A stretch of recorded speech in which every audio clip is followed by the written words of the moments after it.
Hola Agustín, aquí estamos en otro enclave mágico, ¿no? Otro altar, efectivamente. Este es quizás el más completo de todos los que tenemos aquí en San Juan el Alto.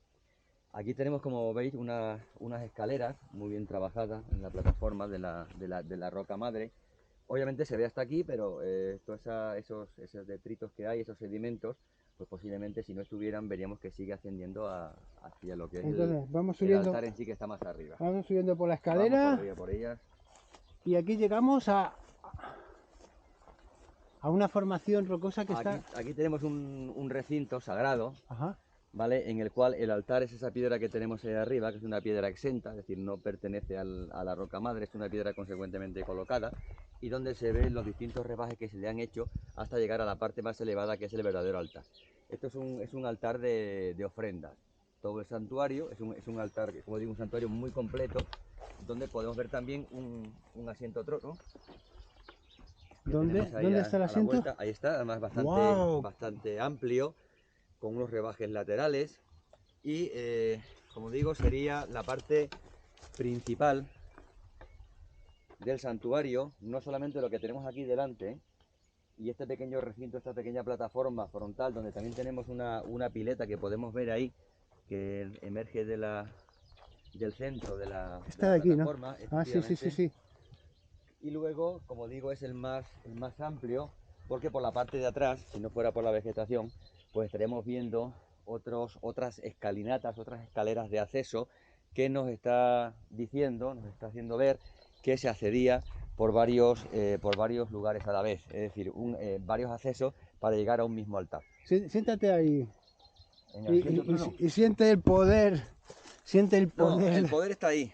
¿Aquí? La verdadera esencia del santuario es el altar, Ajá, y la verdadera esencia de este altar es precisamente esta plataforma, que es la parte más elevada, la parte más importante. ajá. Digo que el poder está ahí porque una de las características que yo he trabajado es la demostración que en algunos altares, no en todos, en el caso de San Juan el Alto solo lo he visto en dos, se produce un hecho muy interesante que demuestra la importancia que tenía la ubicación y cómo conocían ellos la ubicación. Me refiero al hecho de la momificación de la carne, es decir, es un punto, lo que se llama punto de poder o vórtice energético, que les permitía a aquellas personas sensibles, es decir, al líder espiritual del grupo, una persona sensible, una persona con capacidad, una persona con sensibilidad suficiente, poder conectar más fácilmente con los dioses. Actualmente en culturas que viven aún en la prehistoria, pues utilizan pócimas, utilizan danzas, utilizan tipos de respiración, etcétera, para alterar los estados de conciencia. Y ellos, aparte de que pudieran o no utilizar este tipo de práctica, evidentemente conocían perfectamente la existencia de esos puntos de poder a nivel del subsuelo terrestre, y ubicaban ahí los altares más trabajados. De hecho, los altares más trabajados de todo San Juan el Alto y los altares más trabajados de la sierra, me refiero a nivel prehistórico, de la prehistoria y de la protohistoria, están precisamente sobre vórtices energéticos. Es decir, sabían que había un vórtice energético, sabían que ese era un punto especial en la Tierra, y consecuentemente se preocupaban de trabajar, de tallar mejor esa roca. De hecho, como digo, esa roca es una roca exenta, es una roca que evidentemente es una mole que pesa muchísimo, pero se mueve, es decir, se podría desplazar, y está colocada de tal manera que efectivamente está sobre Está. el vórtice energético, y la forma que tengo de comprobarlo exactamente ahí, Aquí. como he dicho antes, mediante la momificación de la carne o la deshidratación. Es decir, colocando un filete de carne en ese punto y no en otro, evidentemente se coloca también en otro para hacer puntos testigos de referencia y comparación.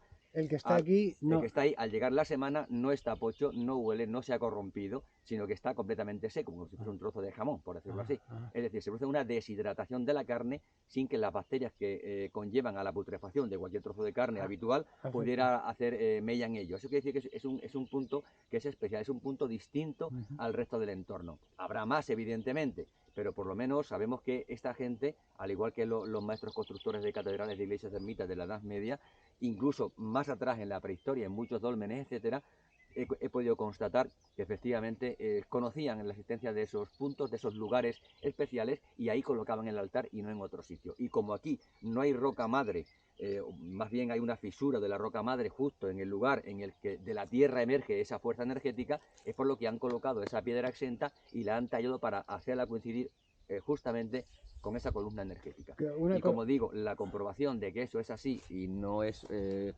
algo inventado, pues yo lo hago comprobando con la carne. La carne es un experimento que no vale para otra cosa, solamente para comprobar que efectivamente ahí ocurre algo distinto al resto del entorno que tenemos. Una cosa que no se ve en la imagen, pero esta piedra es durísima. Esto es granito. Sí, granito, toda la zona de aquí, salvo haya algunos trocitos que podemos ver de pizarra, pero básicamente toda la sierra es granítica. En la prehistoria no tenían herramientas. Bueno, hablamos de la edad de los metales, la protohistoria. Si esto es de la edad del hierro, supuestamente, con bronce y hierro, pues evidentemente contaban con elementos metálicos. O sea, eso se sabe que se ha hecho así. Pero claro, es un trabajo ingente. Por eso quiero decir que si vemos todos los altares que tenemos en esta zona y en otras, y vemos cuáles son los más trabajados, y comprobamos el tema de las energías telúricas, vemos efectivamente que se han preocupado de detallar más, de trabajar más, de currárselo más a aquellos lugares, a aquellos altares que están sobre un vórtice energético. Hay otros que no están sobre el vórtice energético, porque no hay tantos como para ello, y esos, por ejemplo, son más burdos, son más toscos, son más normalitos, por decirlo de alguna forma. En cambio, se han preocupado mucho. Aquí en San Juan el Alto tenemos dos que están sobre vórtice energético, este es uno, y otro que está un poquito más arriba, y los dos tienen una tipología similar, solo que aquel de más arriba está sobre roca madre, pero también se han preocupado de hacer esa forma escalonada para dar importancia, para dar relevancia simbólica a la parte más elevada, que es el altar. Altar viene de altus, latín, quiere decir alto, elevado, y es el lugar más importante del santuario. Es donde tendrían lugar los rituales más importantes de este entorno. Esto a mí me gusta imaginármelo con empalizadas de madera, con plumas, con elementos florales, a lo mejor con algún tipo de pieles, Evidentemente esto está dentro de lo que es el castrobetón.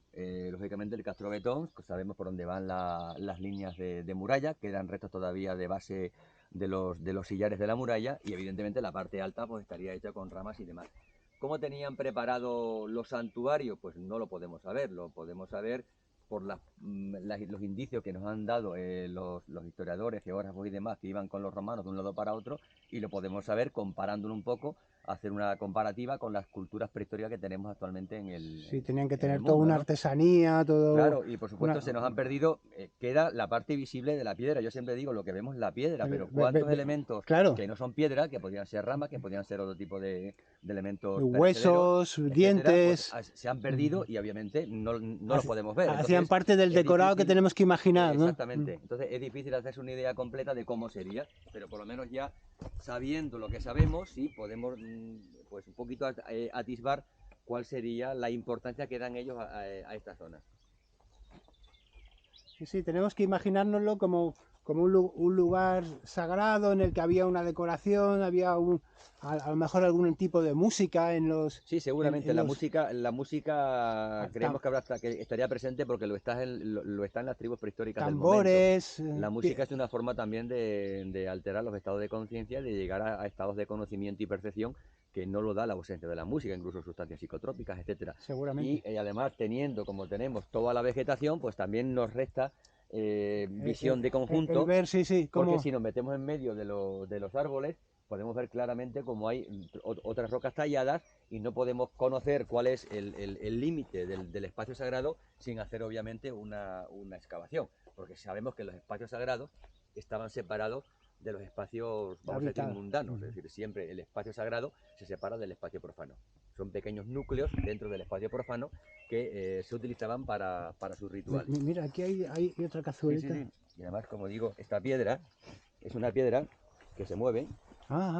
Es decir, es una piedra exenta que la podían haber puesto más acá o más allá, pero donde la colocaron en su momento, ahí continúa. No ha habido modificación, puesto que aquí está el punto de poder, puesto que aquí se ha producido la modificación de la carne. Muchas gracias, Agustín. Nada.